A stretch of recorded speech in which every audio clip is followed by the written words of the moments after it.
ॐ भूर्भुवः स्वः तत्सवितुर्वरेण्यं भर्गो देवस्य धीमहि धियो यो नः प्रचोदयात् ॐ शान्ति शान्ति शान्ति Sai Ram Om Sai Baba Jai Ho Sai Ram. I am starting my third video and I start with the conception of divine consciousness. See, the word divine indicates God and Atma and everything connected with God and Atma is known as divine, and the power of Atma and God is known as divinity. And this divine consciousness is our Atma. It is divine because Atma is directly part and parcel of God. So, our Atma is known as divine consciousness. To begin with, you must know who you really are. Are you the body? If you are the body, then why do you say this is my body? That means this body is possessed by other than the body. See, since you call it my body, that means the possessor of this body is someone else other than body. You must be something different from the body. When you say my heart, then that means that you are something different from your heart. Your heart is an object possessed by you, its owner. You declare, this is my brother, this is my sister, this is my mind, my body, my intellect. The unchanging element in all of these declaration is my. So my means the possessor adjective of I-ness. I. I am the Atma. And anything belonging to me is, that means I am the possessor, and this possessive nature is indicated by the word my.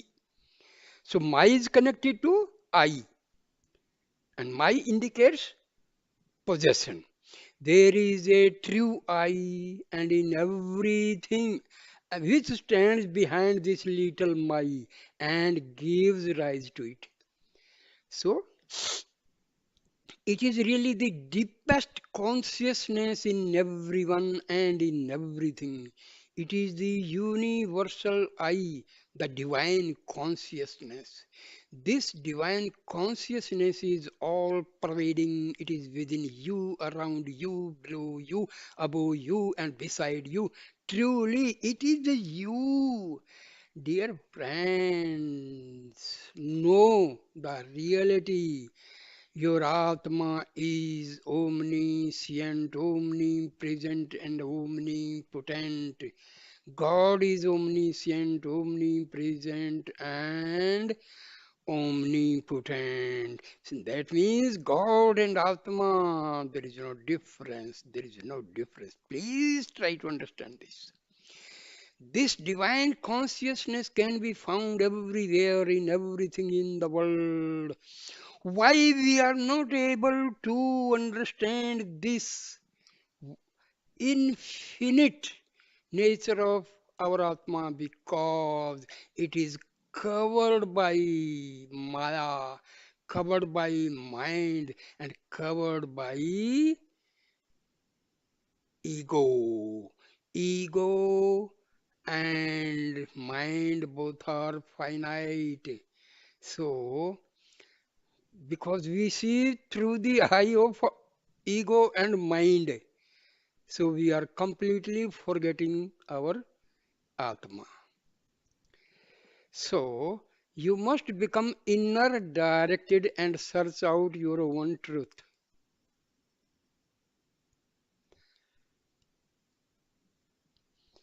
So, you must realize that the mind must be turned inwards. You must become inner directed and search out your own truth. You must realize that you are not this, you are not that. You are not the mind, you are not the body, you are not the intellect. Then who are you? The answer comes I am I. This is the right path to follow for self realization. This can only develop when you follow the path of love, the path of devotion. To search for God, there is no other way. My dear friend, path of love means love your Atma. Path of devotion means your you as ego. Surrender to Atma. That is the path of devotion. Who am I? Indulge in self-inquiry. That is the direct path. Or surrender. Surrender your ego and mind to the Atma. That is the path of devotion. To search for God, there is no other way. Search your Atma, you are searching God alone. Everywhere you look, the formless has taken on forms. God is present everywhere. But in order that you may comprehend Him, He has taken on a particular name and form. He is everywhere as the formless divinity. But before you can get that realization, you have to develop your love and devotion for the Lord with form. Therefore, in the beginning, you enter the devotional path at the lowest rung and worship the Lord with the name and form. Then, steadily, inch by inch, you rise to a higher state. You withdraw your mind from the external world and worship the formless until finally you realize your own reality as the formless divine principle, that is self realization. Dear friends, you worship your chosen deity.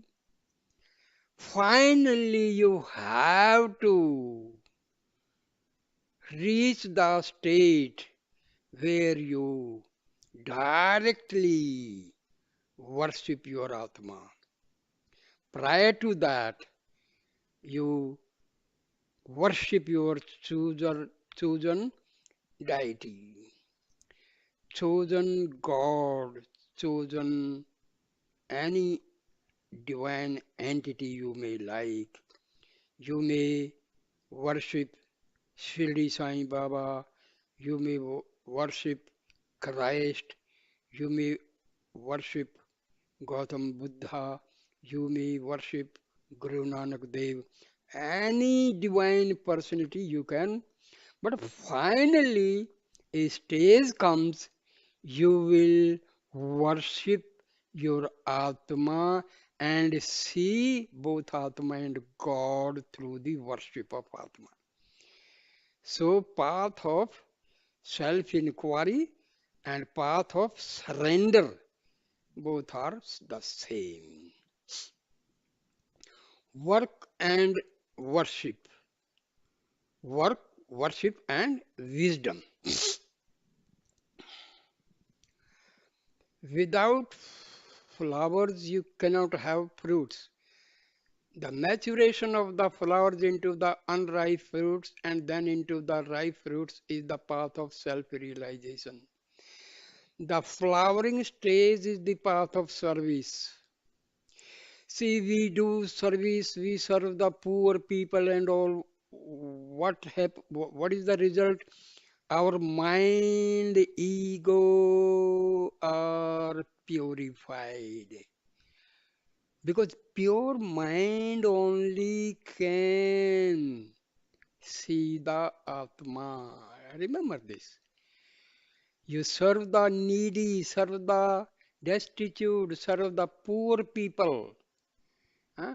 Baba used to say, serve all, hurt, serve ever, hurt never. Never hurt anybody. If you can, serve everybody, but never hurt anybody. If you cannot serve, at least do not hurt. When it progresses to the unripe fruit, it is the path of devotion. When the fruits become ripe and full of the sweet nectar of wisdom, then it becomes the path of self-knowledge. At that point, the flowers of good works and service have transformed themselves through love and devotion into the sweet fruits of wisdom. Therefore, good works lead naturally to worship and detachment and on to wisdom on the spiritual path. It is not enough to just worship. You must also engage in good works. But your works become worship when you steep every deed with love for the Lord and offer all your works to Him. See, some of my friends they ask me, why do I simultaneously study the literature of Ramakrishna Paramhansa, Sathya Sai, Baba, and Maharshi Ramana? Then I explain, my dear friends, absolutely there is no difference because truth is one. We may name it any form, but truth is one. God is one, Atma is one. So, teachings of Ramakrishna, Paramhansa, Vivekananda, Maharshi Ramana, Sathya Sai Baba, just the same. Only thing, my dear friends, you only follow either Ramakrishna Paramhansa or Vivekananda or Maharshi Ramana or Sathya Sai Baba. But I know exactly there is no difference because they are divine sages. Divinity has progressed to the highest level to these sages. So there is no difference. So I am simultaneously giving videos on Maharshi Ramana and Sathya Sai Baba, and soon I will start videos on teachings of Vivekananda and Ramakrishna Paramahansa because there is no difference. I read Upanishad, I read Gita, I read Brahma Sutra, I read Darshan Shastra, so I find the divinity is one, truth is one, there is no difference. So, know it. The fact is, there is no difference. When we start differentiating, we are deviating from the path of divinity.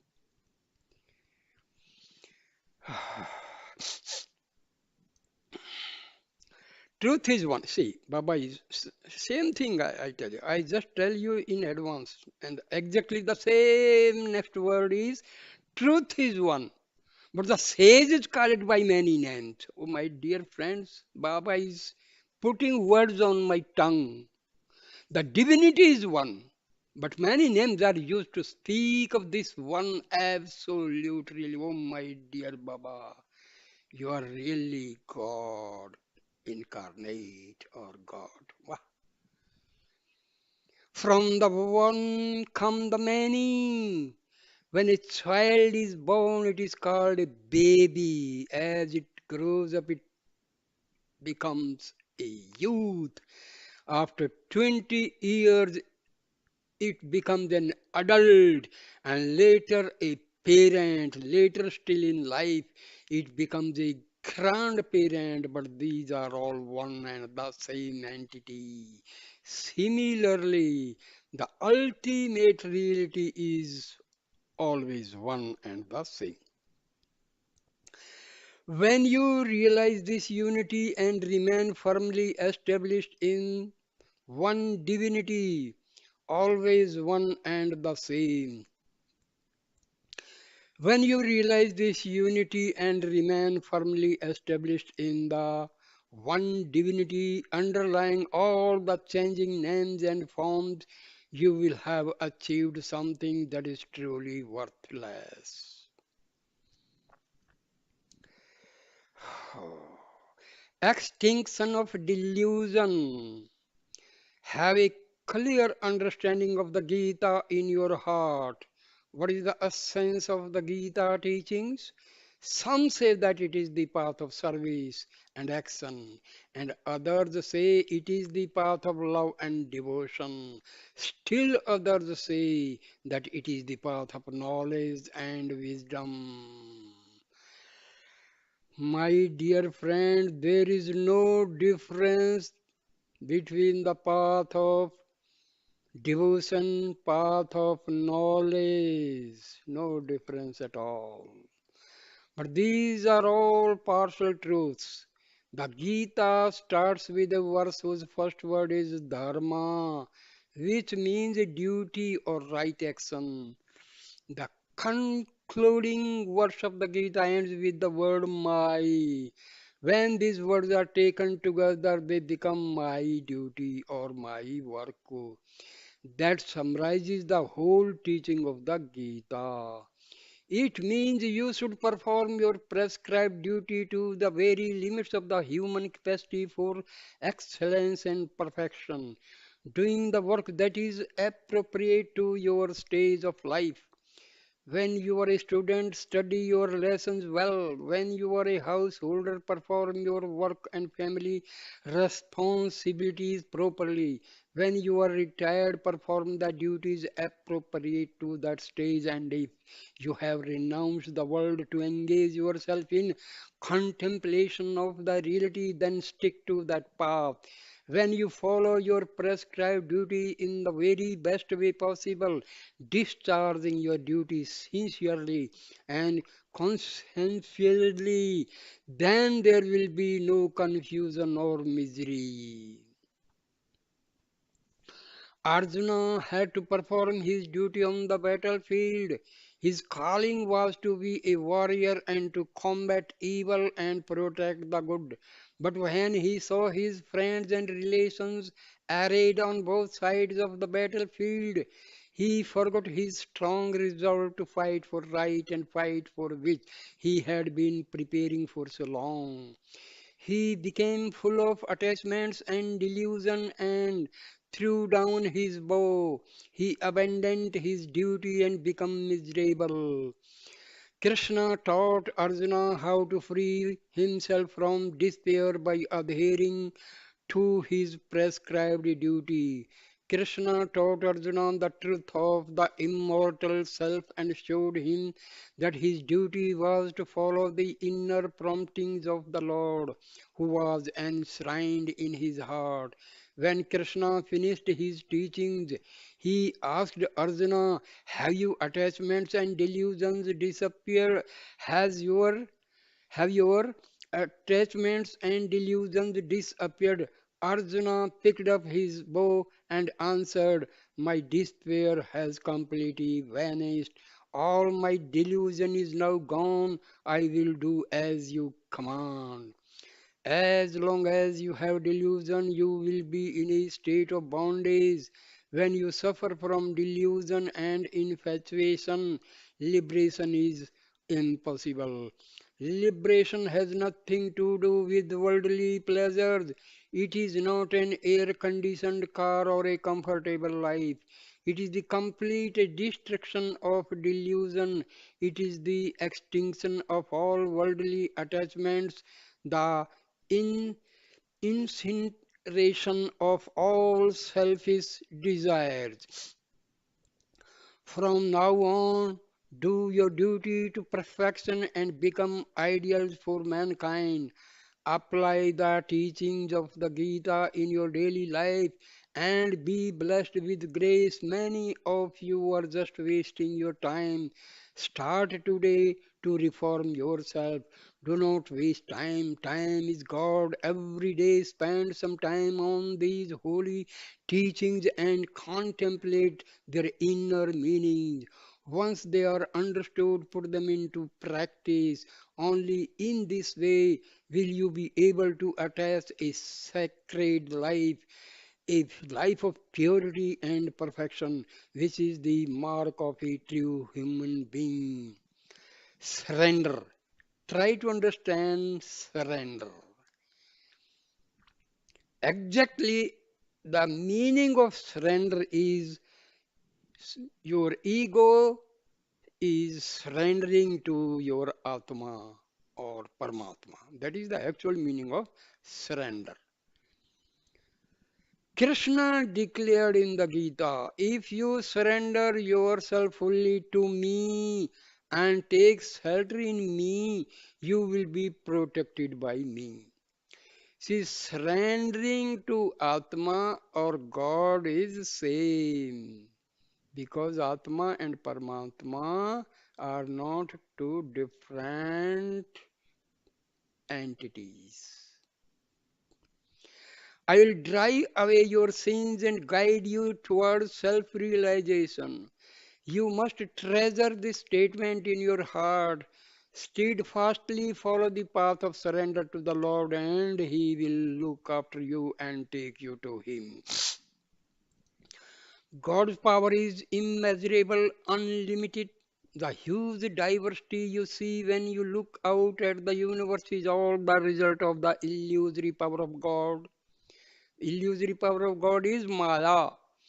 The physical universe visible to your human eye is just very small part of the infinite power of the Lord. All the worlds can be covered by a fraction of the foot of the Lord.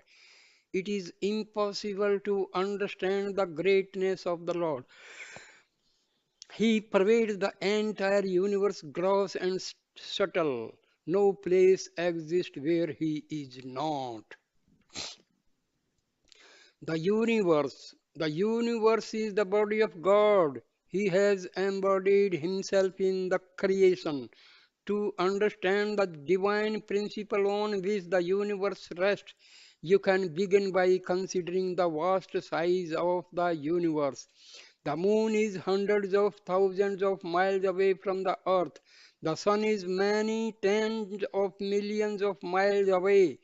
Even the nearest of stars is millions upon millions of miles away, and beyond that, in the furthest reaches of the visible universe, there are stars and that are still billions of times further away. But all of this, which constitutes the physical universe and which to our limited view is so infinitely vast, is only the minutest part of the subtle universe.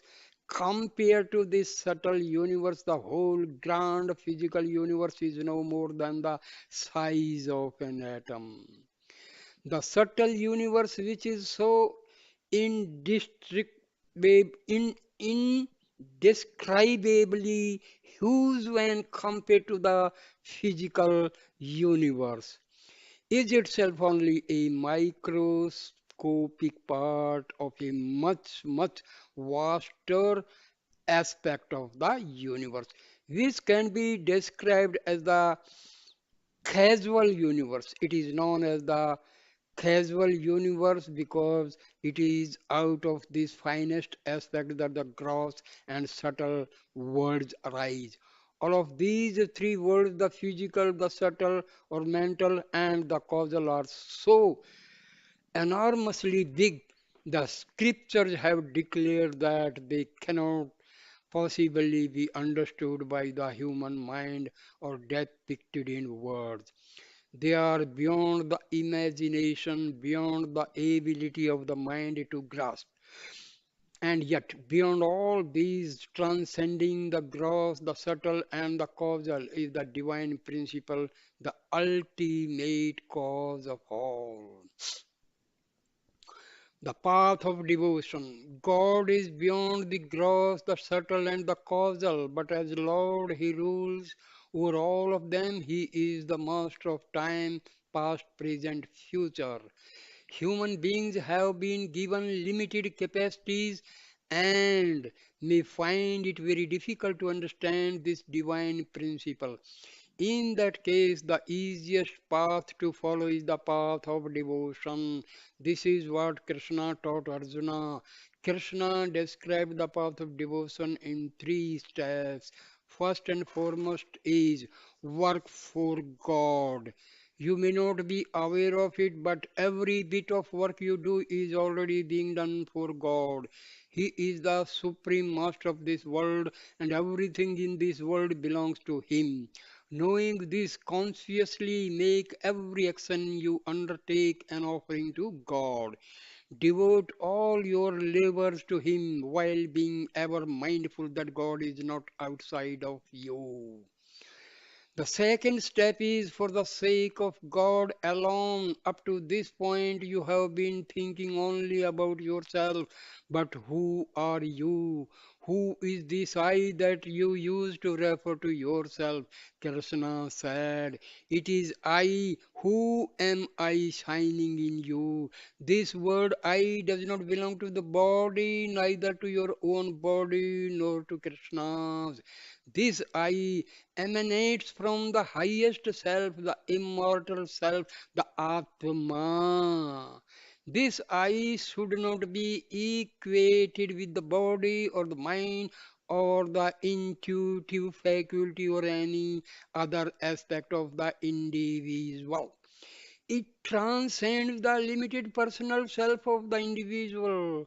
This relates only to the unlimited impersonal self, the divine self, and which is the real self of everyone. See, when you watch or listen my videos, please pray Baba to give you full understanding. Baba will help you.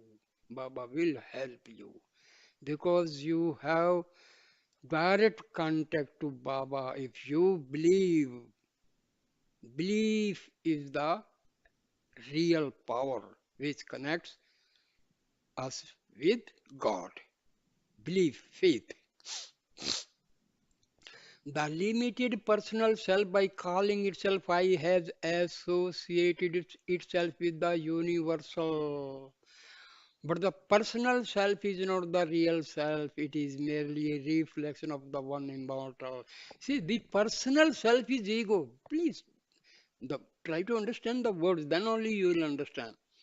It is merely a reflection of the one immortal divine. See, sometimes we receive our desired thing, we become happy.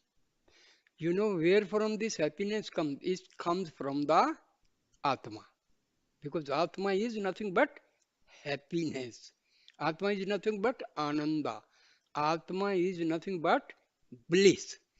So whenever we feel some sort of pleasant moment or we become very happy, delightful, that means this happiness is reflected from the Atma.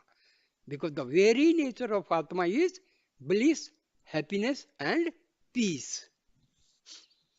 So, happiness is not given by the desired object. This happiness is just reflection from the Atma.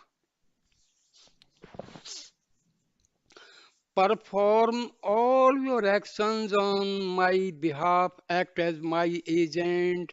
This me or my or I, which Krishna is speaking of, is not God outside of yourself. It refers to the Atma, your divine self. Do everything you do for the sake of God alone, of yourself. It refers to the Atma, your divine self. Do everything you do for the sake of God alone, who is none other than your highest self. So, dear friends, in my video, I have written direct path to liberation. Can there be any other teaching which is so easy, so clear? Can there be any other teaching? Our Upanishad also teach the same thing. You read any Upanishad, Mandukaya, Mundaka, Titriyo, Kathopanishad, Brihadaranyaka, any, you will find the same thing, my dear friends. Read the scriptures of Adi Sankara. You will find the same thing. Go through the Brahma Sutra. You will find the same thing. Go through the six darshanas. You will find the same thing. It is so easy, I tell you. But actually, we never try. The third step is be devoted only to God.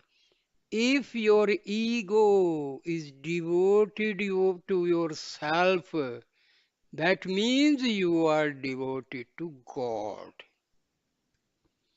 The third step is be devoted only to God. Understand the inner secret of this directive. Devotion is the expression of love and the emotion which is God.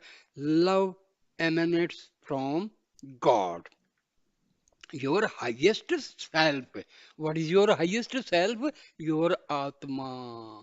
Love comes from God is directed towards God. Love has nothing at all to do with worldly feelings and secular things. Dear friends, already in the other video I had told you, divine love is loving yourself, loving your Atma, loving God. Rest everything is lust. Love, which is just another word for devotion, is the very name of your highest self. Your Atma is the divine love. This principle of love emanating from the core of your heart must saturate every action and word and thought. This will happen when you think that everything you do, say, or think is for the satisfaction of God alone. Your highest self is God. In In the waking state, you may think that you are doing everything for the sake of your body and mind, but in deep sleep, you are not conscious of your body or your mind. Then, for whose sake are you enjoying the rest and peace of sleep? It is for the sake of yourself, means your Atma. Sleeping, taking food, all the various activities of your daily life are performed only out of love for yourself, love for your Atma. You believe that you are doing all these for your personal self, which you experience to be separate from God, but the I that you call yourself really emerges from your highest self, which is no different from God. Whatever you do out of love for yourself reaches your highest self and therefore reaches God. So you must do everything with the awareness that whatever action you undertake, good or bad, will certainly reach God.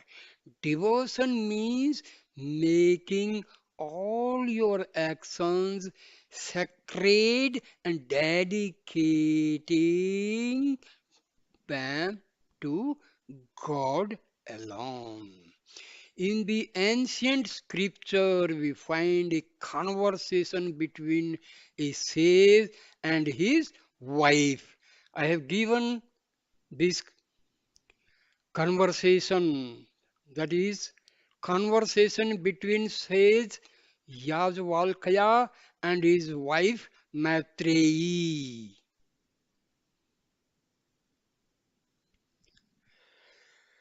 in which the sage explained these inner meanings to his wife.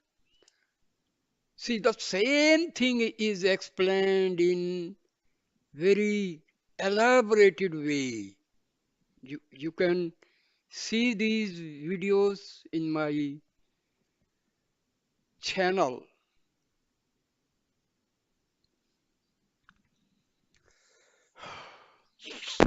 He said to her, Yagvalkya said to his wife Maitreyi, for whose sake are you loving me?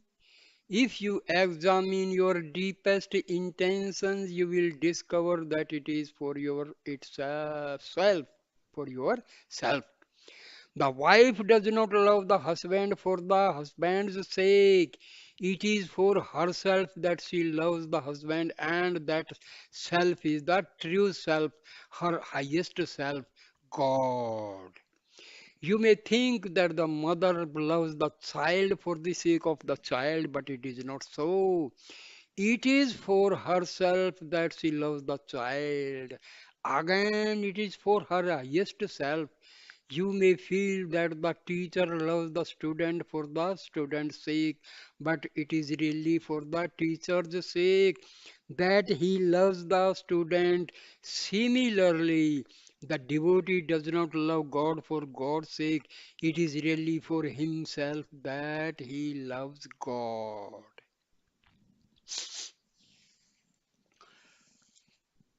See, why I am giving, different types of videos, because you will find the same teaching. You go for samvad between this conversation between Maitreyi or Yagnvalkya, or Gargi and Yagnvalkya. Huh? You will have the same teachings, same. Everything is same. Because truth is one. Truth cannot be just described in different ways. Truth follows the absolute one true path. Simple. Then there are, I have given already this conversation between Ketu and his father, Uddalka. So, the unlimited power of God. If you want a little breeze, you may take a hand fan and wave it so that you get a little air. On the other hand, when there is a powerful whirlwind, you find very big waves crashing against the shore of the ocean and even huge trees being uprooted. The breeze you can get from a hand fan will be very limited, but the power of God is tremendous, it is unlimited. Consider some other examples. When you try to draw water from a well, you can draw only a very small quantity. But when there is a heavy downpour, streams will become rushing, rivers will which join together in one great flood. One comes from the limited power of man, the other comes from the unlimited power of God. Take the example of wanting some light in your house. You may light a candle or switch on an electric lamp, but at dawn, when the sun rises, the whole city and forest will soon be flooded with the sun's light. The little light of your lamp is very weak compared to the splendor of the sun shining magnificently everywhere. Again, this is the unlimited power of God compared to the limited power of man. How can you reach this unlimited power of God? How can the limited capacity of a human being be transformed into the unlimited capacity of God? The means is surrender. The Lord has declared in the Gita, I will destroy all your sins and raise you to the supreme position, which is my own. How can that happen? The physical world that you see with your human eyes is the gross aspect of the universe. When this gross aspect takes a subtle form in the mind, you have the subtle universe. And when the mental takes a still finer and more subtle form in the heart, then you have the causal universe. The infinite Lord is beyond all these. He is the biggest of the big, but He takes the form of the smallest of the small and installs Himself in the very heart of the devotee, deep in the causal aspect. The wonderful truth is that such a vast, unlimited, and powerful Lord allows Himself to be imprisoned in the heart of the devotee. Here is a story to illustrate this. The devotee is even greater than God. Once upon a time, says Narada came into the presence of the Lord. The Lord asked him, Narada, in all your travels through the world, have you been able to discover the principal secret of the universe? Have you been able to understand the mystery behind this world? Everywhere you look, you see the five great elements earth, water, fire, air, and ether. Which do you think occupies the first place of everything that is be found in the universe? What is the most important of all? Narada thought for a while and then answered, Lord of the five elements, the densest, biggest, and most important is surely the earth element. The Lord answered, how can the earth element be biggest when three-fourths of the earth is covered by water and only one-fourth is land? Such a big earth is being swallowed by the water. What is the bigger? The thing that is being swallowed or that which is swallowing it. Narada acknowledged that water must be bigger because it had swallowed the earth. The Lord continued his questioning. He said, but Narada, we have the ancient tale that when the demons hid in the waters, then in the order to find them, a great sea came and swallowed up the whole ocean in one gulp. Do you think the sea is greater or the ocean is greater? Narada had to agree that without doubt the sea was certainly greater than the water he had swallowed. But continued the Lord, it is said that when he left his earthly body, the same sage became a star in the heaven. Such a great sage is now appearing only as a small star in the vast expanse of this sky. Then what do you think is bigger? Is it the sage or is it the sky that is bigger? Narada answered, Swami, the sky is surely bigger than the sage. Then the Lord asked, yet we know that one time when the Lord came as avatar and incarnated in a dwarf body, he expanded himself so hugely that he was able to cover both the earth and the sky with his 1 foot. Do you think God's foot is bigger or the sky? Oh, God's foot is certainly bigger. Narada replied, but the Lord asked, if God's foot is so big, then what about his infinite form? Now Narada felt that he had come to the final conclusion. Yes, he said exultantly, the Lord is the biggest of all. He is infinite beyond measure. In all the world there is nothing greater than He. But the Lord had still one more question. What about the devotee who has been able to imprison this infinite Lord within his own heart? Now tell me, Narada, who is greater, the devotee who has the Lord locked up or the Lord who is locked up by the devotee? Narada had to admit that the devotee was even greater than the Lord, and that therefore the devotee must rank first in the importance over everything, surpassing even the Lord. You can bind God with the power of love. Such an enormous power which can bind even God is within the scope of every devotee. Whatever be the immensity and capacity of any power, however magnificent it may be, if it is bound by everything else, then that which binds it must be considered more powerful.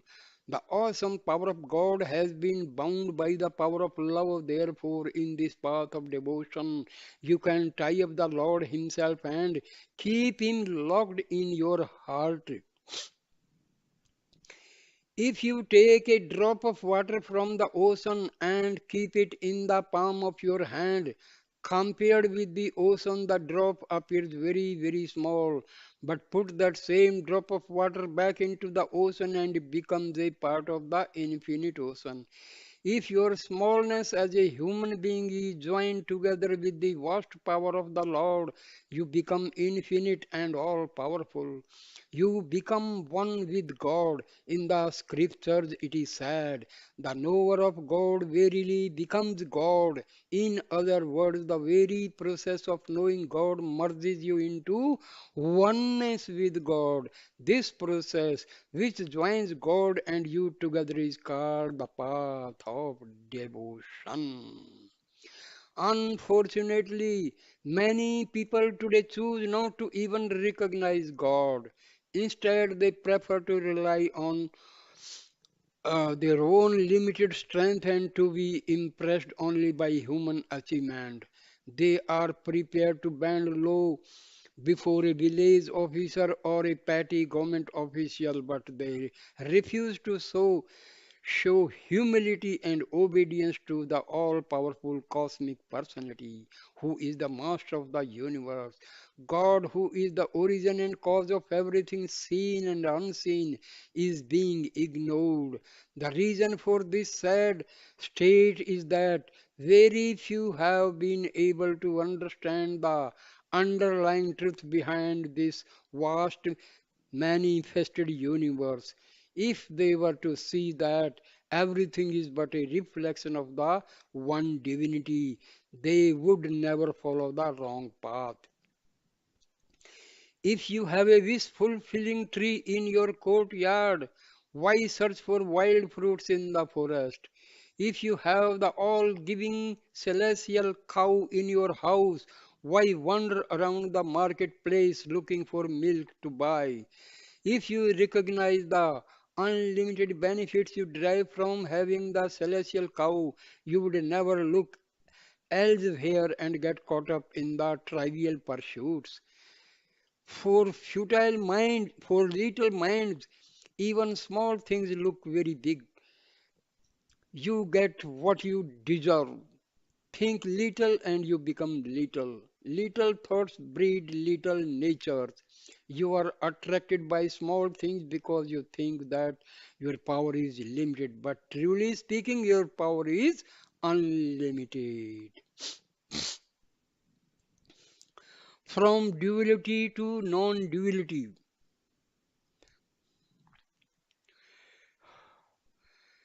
You remain small by identifying yourself with the body. You think I am the body. This thought keeps you in a state of littleness. But expand your view from I am the body to I am the soul, the spark of divine. In this way, rise up from the stage of dualism to the intermediary stage of qualified non-dualism. Then you must expand further from I am the soul, a part of the divine, to I am the divinity itself. I am no different from God. God and I are always one. That is the highest spiritual stage, the stage of complete non-dualism. Non-dualism means Atma and God are not different but one entity. So that is known as Advaita Vedanta principle.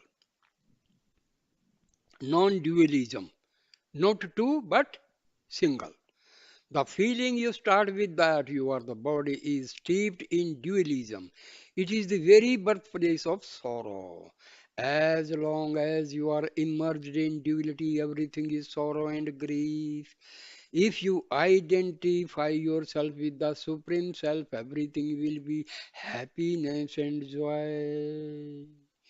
So, non duality means Atma and God are one. Duality means Atma and God are different and we suffer. Miseries come in unlimited quantity. You must elevate your thinking and always identify yourself with your highest self, thus giving up the false identification with the body. This is the proper attitude for worship. Worship in Sanskrit is called upasana, which means sitting near to God. There is there anything more near other than God? Because God and Atma together, that means there is no separation, no distance. So God is the nearest to us, nearest.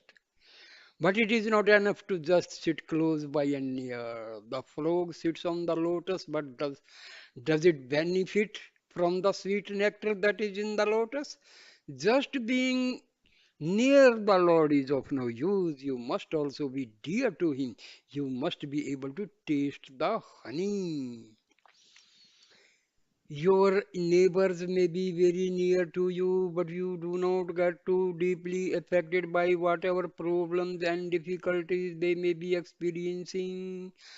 Compared with this, if your husband or son is half a world away and you do not get a letter for even 1 week, you begin to worry. In this case, the body is far away, but your mutual love makes you near and dear. Your relationship with your neighbors is not changed with the same love, although they are very near. Consider another example. In a house, there may be some mice and ants running around. Do you call them your friends? Along with physical nearness, there must also be dearness. A deep feeling of love must develop and permeate the relationship. You must be near and dear to the Lord. Near and dear. What benefit will you derive by being near and dear? If you sit close to a lamp, you get light, and with the help of its illumination, you are able to do some useful activities at night. If you sit under a fan, you get a cool breeze, and the heat that was causing you discomfort will be dispelled. During the cold season of the year, if you sit near a fire, you will be protected from the cold which may be bothering you then. In each case, one quantity is removed and another takes its place. Similarly, if you are close to the Lord, if you become dear to Him, then you will get His love, and soon all the bad qualities in you will vanish away and be replaced by the good qualities that God embodies. Develop your love so that you may get every near and near and dearer and dearer to God. The easiest way to get closer to God is to remember Him in whatever you see. Whatever you say and whatever you do, think only of God and how to get nearest and dearer to Him. On the path of devotion, it is not enough for you to love God, but you must also engage in activities which are pleasing to the Lord so that you can evoke God's love and feel His love for you. There are a number of characteristics that a devotee should possess which will endear him to the Lord. treat censure or praise, heat or cold, profit or loss, joy and sorrow, honor or dishonor, or any of the other pairs of opposites with an equal mind. Do not get dejected when you are criticized or elated when you are praised. Do not be overjoyed by profit or come to grief when there is loss. Treat heat and cold with an equal attitude. They can both be a source of joy to you. During the winter, warm clothing will be desirable, and being near a source of heat will give you comfort from the cold. But during the summer, you will want thin clothes and you will welcome the cold. Heat gives you joy sometimes, cold gives you joy at other times. The way you use them determines whether you experience this joy or not. Heat and cold, profit and loss, and in fact, all the various pairs of opposites and everything else in the world have their usefulness. Everything has been created for a purpose, but you need to use them in a way which is appropriate to your life and your stage of development. So no hatred towards any being. It would be utter foolishness to give a golden cup to a child or to give a sword to a madman. A golden cup which is highly valuable should be given only to a person who would appreciate its value. Such a person will derive great joy from it and know how to use it. In the same way, the one who knows the value of devotion will use it to fill himself and others with the pure joy. Genuine love will never give trouble to anyone. It will never lead one to hate another. In the 12th chapter of the Gita, the desirable qualities of a devotee are enumerated. They start with, let there be no enmity directed towards any creature in the world. Repeating parrot like, Lord, I love you, Lord, I love you, while at the same time giving trouble to others cannot be considered a devotion. You become a devotee filled with love and devotion when you surrender yourself completely and are ready to carry out every command of the Lord. Arjuna, out of pride and egoism, was feeling dejected, but after listening to the Lord, Arjuna felt the divine fit and said, Lord, I am your disciple. Teach me what is good for me. I surrender myself fully to you. Up until that time, they were treating each other as brother in law. Arjuna was married to Krishna's sister Subhadra. But once Arjuna said, I will do as you say, I will carry out your commands, he became a devotee. The transformation took place in his mind as he changed the relationship from a brother-in-law to that of a disciple with the Lord as his teacher. Such a mental transformation is absolutely essential for a devotee. Without this, whatever level of closeness you feel you may have developed with the Lord, your devotion will remain fruitless and useless. Being aware of these high principles, do your duty in life, maintain an even mind, and make sure that the work you do is good and that it is always appropriate to the occasion. These verses from the Gita should not merely be memorized, but they must be put into practice. When you fully understand their meaning and practice them in your daily life, your worries will soon leave you and all your sorrows will disappear. Earning God's love. The Lord said in the Gita, develop steady and unwavering devotion for me, and you will become very dear to me.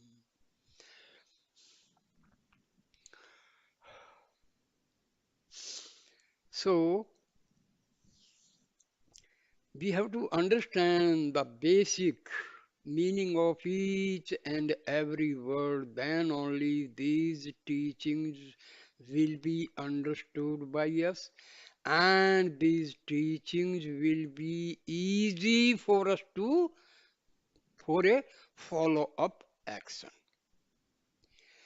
So Baba has given his Brahma Vidya, knowledge of the self, or Atam Vidya, through these discourses. Because in 1984 there were riots all over the